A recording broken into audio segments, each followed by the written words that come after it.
Hi, in this video I'm going to give you a step-by-step walkthrough of how to use the AI Analyst in rows.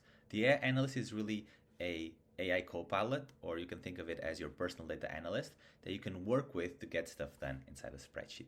So here I have a couple of data sets. One of them is a list of orders from an e-commerce store, and the other one is a list of warehouses from the same store. And I'm basically going to be using the analyst to get stuff done and understand these data sets together. So here in the AI button in the top bar, this is where I can call it, and you can see that this is the interface where I can prompt the analyst, where I can use the add button to reference other tables in your spreadsheet, and where we have an indicator of which table you're currently selected on. And I'm going to show you the 5 most popular ways of using the AI Analyst. The first one is just to clean up or format data. So here in this example, revenue and cost are numbers. I might want it to have it as a dollar, for example. So I'm just going to say format revenue and cost as USD. And this is always the logic. I'm going to prompt the analyst. It's going to be doing its work across the spreadsheet, and it will return back what it did. So here it told me it formatted the revenue and the cost column as USD as I wanted. So one popular way is just to format it, add colors, styles, all of that stuff. The second thing that's really popular is to add columns to the spreadsheet, because this allows you to continue your analysis, to clean up data, to add new features to the data set. So let's say that here we have the number of cookies shipped per order, but this is not very helpful in itself. What I probably want is brackets, for example, so that I can do an histogram. I can just ask it to do that. So add a column with brackets of cookies shipped in groups of 5, like, for example, like this, 0 to 5. And it will understand this request, it will understand it needs to be 5 on 5 on 5, and then it will create a generic formula to apply this to a whole column. So here it is, it told us that it did it, it created a somewhat complex formula that groups it in 5, but now I can actually make it a conversation. Let's say that I actually don't want it in 5, I want it in groups of 10. I can say, actually, I want buckets of 10. And just like that, it will understand that this applies to this last column that was created. It will change the formula, re-execute it, and now I have this in buckets of 10. See? So really helpful, really easy to do, editing formulas, editing cells in a spreadsheet. A third thing that's really popular is to use it to create visualizations or charts. So I can do things like add a line chart of total cookies shipped per day.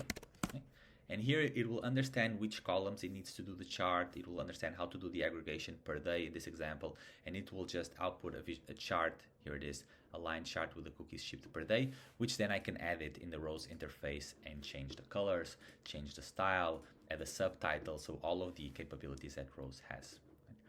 Very popular as well, here we showed you a visualization, but is to create aggregation tables or pivot tables or slices. Same logic, instead of a chart, let's say that I want a table.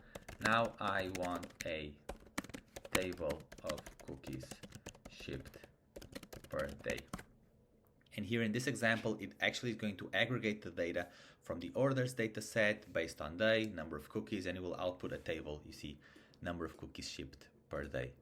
And now you see that the selection changed to this table, and then I can continue my analysis on top of this table. I can say, for example, add a column with percent of total. And let's say, because I want to know what was the highest day in terms of percentages, now on this table I can continue my conversation, and it will do that, apply it here. So you see now I have a percentage of total. So really helpful to speed up my analysis. Okay, second to last thing that is really popular is in a spreadsheet is really cumbersome to do things like VLOOKUPs, index matching, combining different tables together.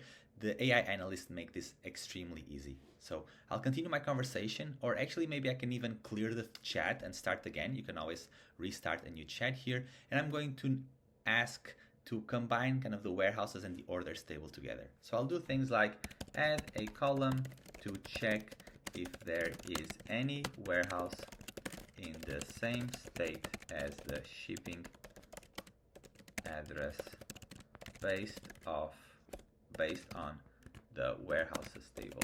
Okay? I'm basically asking it to look up the warehouses table and tell me, is there any warehouse, you see here the state, is there any warehouse in the same state as the shipping address from the order? And it just did that.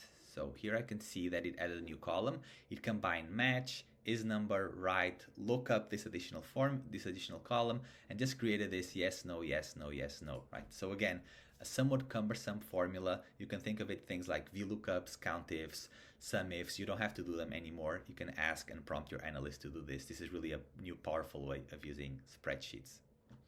And finally, one very popular way of using this is to actually merge or combine different tables.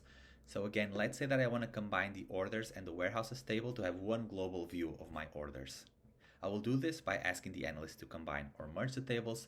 First, I will ask it to add a column with the US state, because I need one key to match both tables, right? There has to be one common column between both of the tables that I want to join. In this case, it's the US state. Here it is. And now I'll just ask it to merge these two tables. Again, I can clear the chat whenever I want. I can say join the orders with the warehouses table.